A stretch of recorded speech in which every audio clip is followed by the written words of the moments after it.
Allô, allô, bienvenue encore une fois sur Bonding Beyond Word. On se retrouve encore une fois avec Mafé pour un nouveau sujet. N'hésitez pas à laisser en bas vos commentaires, les idées de vidéos que vous avez, les idées en général. Qu'est-ce que vous pensez du sujet? Aujourd'hui, encore une fois, on parle d'un sujet passionnant. Aujourd'hui, on parle de quoi? Alors, aujourd'hui, le sujet d'aujourd'hui est dans un couple. Est-ce qu'on doit toujours obligatoirement demander l'avis de son partenaire avant de faire quoi que ce soit? Oh, Avant de prendre des décisions? très bon sujet. Est-ce que la vie de son partenaire est importante dans une prise de décision? Parfait. Vas-y, je t'écoute. Déjà, toi, est-ce que tu penses que dans un couple, c'est important de demander l'avis de ton ou ta partenaire? 100%. 100%. Bon, mais toujours ça dépend de c'est quoi, tu vois. Parce que moi, je considère que dès le moment où vous avez fait le choix d'être ensemble, dès le moment où vous avez fait le choix de commencer à cheminer ensemble, il y a une certaine dose de je ne suis plus tout seul. On est deux, ou on est trois, ou on est quatre, dépendamment de quel genre de couple vous êtes dans. Écoute, on ne juge pas ici. Mais, que ce soit marié ou non, il y a un certain commitment qui est créé. Il y a une certaine base qui est créée. J'essaie de créer quelque chose avec toi, j'essaie de grandir avec toi, j'essaie d'apprendre à te connaître. Mélangeons nos connaissances, mélangeons nos poules, nos comptes, mélangeons notre bien, notre mal, mélangeons notre yin, notre yang, pour essayer de créer ensemble quelque chose de nouveau. J'estime que si je décide d'être en couple avec toi, ou bien j'ai envie d'être avec toi, j'estime que tu m'apportes quelque chose dont je manque, et moi je t'apporte quelque chose dont tu manques. Donc on a comme une certaine complémentarité ensemble. À partir de là, pour certaines prises de décision, ce n'est pas obligé que je fasse ce que tu me dises ou qu'on ait un terrain d'entente au milieu. Mais je demande ton opinion, tu demandes mon opinion, on se base sur ça. Peut-être qu'il y a un angle que je n'ai pas vu, peut-être qu'il y a quelque chose que je n'ai pas vu, mais que toi tu as vu. Peut-être qu'il y a quelque chose que je n'ai pas vu, mais que toi tu as vu. Et en fonction de ça, je prends ma décision. C'est clair que ce n'est pas un tribunal, ce n'est pas à chaque décision qu'on veut prendre, on met sur la table et puis on discute. Et bien, il y a certaines décisions importantes que c'est intéressant de demander l'avis, c'est important de demander l'avis. À moins que peu importe l'avis de l'autre, tu l'aurais fait pareil, ben, de toutes les façons, tu l'aurais fait. Mais si jamais il y a quelque chose dont tu as un doute, il y a quelque chose qui est différent, il y a une décision majeure qui peut vous affecter, vous deux, sur le long terme, c'est important d'en discuter. Comme ça, moi, tu sais sur quelle base l'autre se pose, sur quelle base tu es, si c'est une bonne décision, un bon move, et si c'est vraiment quelque chose qui va vous aider ou vous nuire à la fin. Okay. Tantôt, tu as parlé de tu as dit que ça dépendait des décisions. Pour toi, c'est quoi le genre de décision qui peuvent impacter un couple? Tu dois absolument dire, et ce que genre tu peux garder pour toi, ou genre ce n'est pas nécessaire de partager avec ton conjoint ou ta conjointe? Une décision, c'est toujours en fonction du montant que le couple ramène, le montant d'argent que le couple en lui-même génère. Disons, et ça c'est si on parle d'un point monétaire. Si on parle d'un point sentimental, etc., c'est une autre base, mais parlons d'un point monétaire. Alors, je veux acheter de quoi? Le revenu de la famille, disons que les deux ensemble ont fait quoi? 150 000, disons. Disons 50 000, c'est 75. Le revenu de la famille est 150 000. Quelqu'un veut acheter un Cybertruck, disons. Le truck coûte 115 000, 117 000. C'est beaucoup, là. C'est beaucoup. Donc, je ne vais pas me lever, aller acheter le truck, bam, et puis je viens un matin, regarde le nouveau bijou que j'ai acheté. Là. Non, parce que ça impacte les vies de tous ceux qui sont dans la maison, parce que c'est un revenu de foyer. Même si c'est juste ton revenu qui fait 100 000, l'autre revenu est 50 000. Même si c'est toi qui génère tout le 150 000 dans la maison, mais tu as toujours une certaine responsabilité pour ceux qui sont avec toi. Parce que tu ne peux pas juste dépenser tout en pensant juste à toi. Après, on mange comment? On fait quoi? Comment les activités, il se passe quoi? Est-ce que ça va te créer un stress additionnel? Même si tu fais ce que tu veux avec ton argent, est-ce que ça te crée un stress additionnel qui fait que c'est moins intéressant de vivre avec toi? Il faut regarder ce point-là. Mais disons que le budget de la maison, c'est 1 million, 1,5 million. Un petit 100 000 par-ci, par-là, c'est beaucoup d'argent, mais c'est, ça n'affecte pas tant. Surtout si la maison est payée, si ça est payé, tout est beau, il y a de la liquidité. Un petit 100 000 ici et là, ça gêne personne. Donc, tu peux te faire plaisir, dépendamment de si c'est ton argent. Parce que si c'est pas ton argent, tu dépenses 100 000 de quelqu'un, ça peut faire mal, tu vois. Mais il y a toujours un certain level. Si je ramène ça à des chiffres plus normaux, disons que, disons qu'on parle d'investissement, par exemple. Tu veux investir, tu sais que ton conjoint est versé dans l'investissement, connaît un peu, tu demandes son opinion. Il découvre, vous apprenez, vous en discutez. Si on parle de, même chose si on parle de, tu veux te mettre, tu veux faire un restaurant, tu veux commencer à cuisiner, et c'est ta conjointe qui connaît le coût des ingrédients, comment se les procurer, comment savoir si un ingrédient est bon ou non. Tu vas pas out of nowhere aller faire tout. Tu lui demandes son opinion. Ah, je veux faire ça, ça, ça. Voilà ça. Est-ce que tu sais où je peux avoir ces matériaux-là? Est-ce que ça c'est bon? Etc. Voilà ce que j'ai commandé. Est-ce que ça c'est bon? Tu te fais une idée avec quelqu'un qui connaît dans le domaine où tu veux, que tu veux faire de quoi dans le fond. Si vous deux, vous ne vous y connaissez pas, tant mieux. Vous partagez maintenant les idées sur le même sujet et ça fait que c'est beaucoup plus productif. Et à partir de là, maintenant, vous prenez les décisions. Tu prends, que tu veuilles son opinion ou non, si tu allais le faire ou non, au moins tu as une décision bien plus éclairée. Tu sais si tu fais la bonne affaire ou non, dans le fond. Et pour beaucoup, ça évite les fraudes également, parce qu'il y a beaucoup qui se sont fraudés, parce qu'ils pensent qu'ils tombent sur l'affaire du siècle, mais des fois, c'est pas vraiment ça, dans le fond.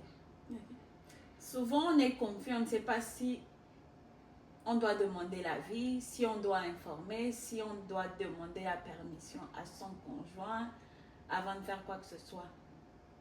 Selon toi, c'est comment on fait pour différencier? Parce que ça ne doit jamais être vu comme une demande de permission. Ça ne doit jamais être vu comme une demande d'avis. Ça doit être vu comme, oh, je veux m'embarquer sur ça. J'ai bien envie d'entendre ce que tu vas dire dans le fond. Ce n'est pas pour te demander la permission, ce n'est pas pour que, parce que ton avis compte et puis je ne fais rien sans te demander. Mais j'ai bien envie d'entendre qu'est-ce que tu as à dire dessus. J'ai bien envie de savoir c'est quoi ton point de vue. J'ai envie de savoir c'est quoi ta pensée. On est là, on est assis, on discute. Disons, je dépense 100 000, chérie. Tu fais quoi? Genre, on parle. Et tu dis non. Tu dis non, mais ça dépend, c'est l'argent de qui. Je dis non, c'est ton argent, tu fais ce que tu veux. Parce que c'est comme ça que ça doit être. Mais après, ça va créer des tensions. Toujours en fonction de c'est quoi le revenu de la famille, c'est quoi le montant, c'est quoi les dépenses de la famille. Parce que le plus gros point de dispute, le plus gros point de friction dans une famille, c'est les finances. Maintenant, s'il n'y a pas de problème de finances et qu'on est en train de parler, j'ai envie de me faire plaisir, voilà ça, parfait.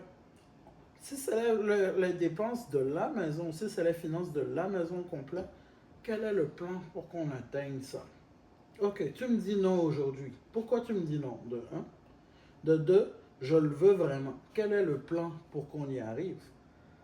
À partir de là, ça crée une baseline, ça crée une expectation. Ok, ça, je le veux vraiment. Il n'y a pas moyen, je le veux vraiment. Comment on fait pour arriver là-bas? Parfait, ça part une discussion intéressante. Ok, tu le veux, parfait, je comprends. Là, présentement, on n'est pas en position, mais si on fait ça, ça, ça, qu'on arrive à ça, on est capable de le faire. Donc, parfait. Comment on fait pour arriver à ce point-là? Ok, Donc, on va couper ici, mettre peut-être $100 par mois. Dans 3 mois, on est capable de le faire. Parfait, deal. On se serre la main. Dans 3 mois, tu as ton nouveau joujou, j'ai mon nouveau joujou. Et c'est comme ça que ça favorise la discussion. Tout le monde est impliqué d'une manière ou d'une autre. Tout le monde connaît les limites de chacun. Je sais ce que tu aimes, tu sais ce que j'aime. Et on est prêt à se retrouver au milieu, dans le fond. Mais, dans tous les cas, dans un couple, même si on a un compte commun, chacun a un compte séparé. Un compte de dépenses discrétionnaire. J'utilise mon argent comme j'utilise mon argent. Donc l'argent là, l'argent là, c'est pour moi. Je l'utilise, mais pour éviter le gaspillage, c'est toujours intéressant. C'est pas disons, ce petit argent que tu te gardes seulement pour toi, c'est une petite gâterie que tu veux. Disons, tu as le nouveau iPhone, quoi, toi tu es un fan de technologie, tu veux, peu importe ce qu'on dit, tu veux. Tu peux le prendre dans ton argent discrétionnaire. Disons que il y a une nouvelle pâtisserie qui est à côté, ça c'est moi, hein, avec des croissants bien rebondis comme ça. Mais tu sais que tu ne peux pas acheter ça tous les jours. Tu peux prendre dans ton argent discrétionnaire. Tu peux prendre, aujourd'hui mais quand ça dépense trop, quand ça descend trop, tu vois, mon compte descend. Donc tu fais doucement. Et c'est vraiment ça qui ouvre une plus grande connexion avec la personne avec laquelle on veut vivre. Okay. Par exemple, si je veux partir en voyage avec mes soeurs, est-ce que je dois te demander la permission ou je dois demander ton avis? C'est plus demander mon avis. C'est plus demander l'avis de la personne avec qui tu vis. Parce que tu peux dire, parfait, moi j'ai envie de partir, voilà la date, on est en train de partir, on vérifie si ça marche, parfait. Maintenant, hein, le jour où ce sera mon tour, je vais aller voyager avec mes gars. Il faut pas que... Non, il y a des gars, il y a tes frères, il y a moi, j'ai dit mes soeurs, ouais. C'est différent, la famille. Ah, exact, donc je vais mettre dans le même... Non, je ne pensais pas qu'on ramène des trucs ici pour négocier, hein. Mais, ouais, dans la même foulée, je veux dire la même chose. Je vais voyager avec mon frère. Parfait, on trouve une certaine entente. Ou bien ça peut ne pas être un voyage. Parfait, je te laisse voyager. Mais il y a ce nouveau gadget-là que moi aussi je veux. Donc, tu as ton voyage, j'ai mon gadget. Un truc pour balancer, dépendamment. Mais ça n'a pas toujours besoin de balancer. C'est toujours, comme je dis, c'est toujours une question de fond. Il y a la liquidité, tu veux voyager, parfait, je vous prête mon jet privé, allez vous amuser. Il y a toujours une certaine balance quelque part. Mais si je viens demander ton avis et que tu refuses? Donc on revient à mon point de départ. Ok, pourquoi tu refuses? J'ai vraiment envie de ça, comment ça arrange pour arriver là-bas. C'est toujours une question de balance. Le non, ok, pourquoi ton non? Qu'est-ce qui motive ton non? Parfait. Est-ce qu'on peut trouver un terrain d'entente? J'ai vraiment besoin de ça, j'ai vraiment envie de ça. Parfait, voilà ça. Parfait. On prend un terrain d'entente au milieu et tout est beau. Peut-être moi je dirai, parfait, moi aussi je viens dans le voyage. Vous allez faire vos choses, moi je vais faire mes choses. Moi je suis là, dans l'hôtel. Moi aussi je suis là. Voilà. Voilà. Et si par exemple, ma soeur est dans le besoin, je veux prêter de l'argent. Dépendamment de où est-ce que tu viens chercher les fonds. Si tu prends les fonds dans ton compte discrétionnaire, tu fais ce que tu veux de ton argent. Si tu prends l'argent dans les fonds communs de la famille, il faut que tu puisses justifier quelle est la raison, pourquoi je le fais, et est-ce que tu as vraiment envie de le faire. Ça reviendra toujours au même point. Oh mais non, on n'en a pas assez, non, c'est non. Mais pourquoi? J'ai vraiment envie de le faire, j'ai vraiment envie de l'aider. Dans quelle position on peut se mettre pour aller de ce pas-là? Ok, parfait, tu as vraiment envie de le faire. Donc ce qu'on va faire, dans les dépenses, dans la famille, on ajuste ici, pendant 3 mois. Et ça fait que tu peux libérer ce montant-là. deal, deal. On se serre la main et c'est tout. Ok.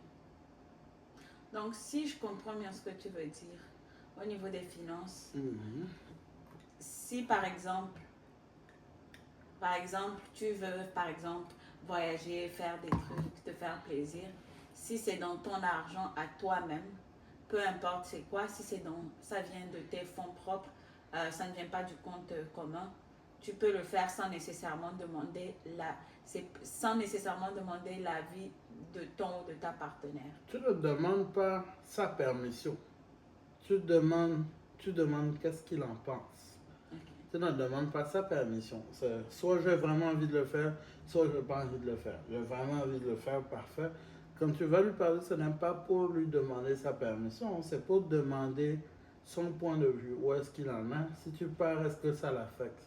Parce que ça ne revient pas, parce qu'on enlève le côté, on oublie de mentionner le côté égoïste également dedans. Oui, tu peux partir quand tu veux, mais si tu laisses toutes les autres charges à quelqu'un d'autre, le temps que tu t'amuses, si c'est pas balancé, ben si la même chose se passe de l'autre bord, c'est ça qui pourrait créer des tensions. Là, il y a une petite dispute. Ah, tu as fait ça, ok, moi aussi je veux faire ça. Ah, tu as fait ça, ok, moi aussi je veux faire ça. Et c'est ça qu'on essaie d'éviter.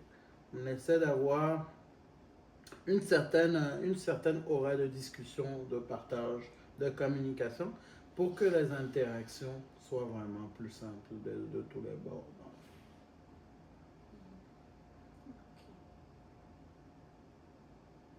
Je pense que moi j'ai plus d'autres questions pour toi. Parfait. Super beau sujet. On va sûrement faire une partie 2. Hein. On est quand même très habitué aux parties 2. On va voir. Mais super débat, comme d'habitude. N'hésitez pas à mettre, comme je dis au début de la vidéo, questions, commentaires, insultes. On veut toutes les avoir dans les commentaires. Pas les insultes. N'hésitez pas à mettre un pouce bleu à la vidéo si vous avez apprécié et à vous abonner à la chaîne. C'était Bonding Beyond World. On se retrouve la prochaine fois pour une nouvelle vidéo. Peace.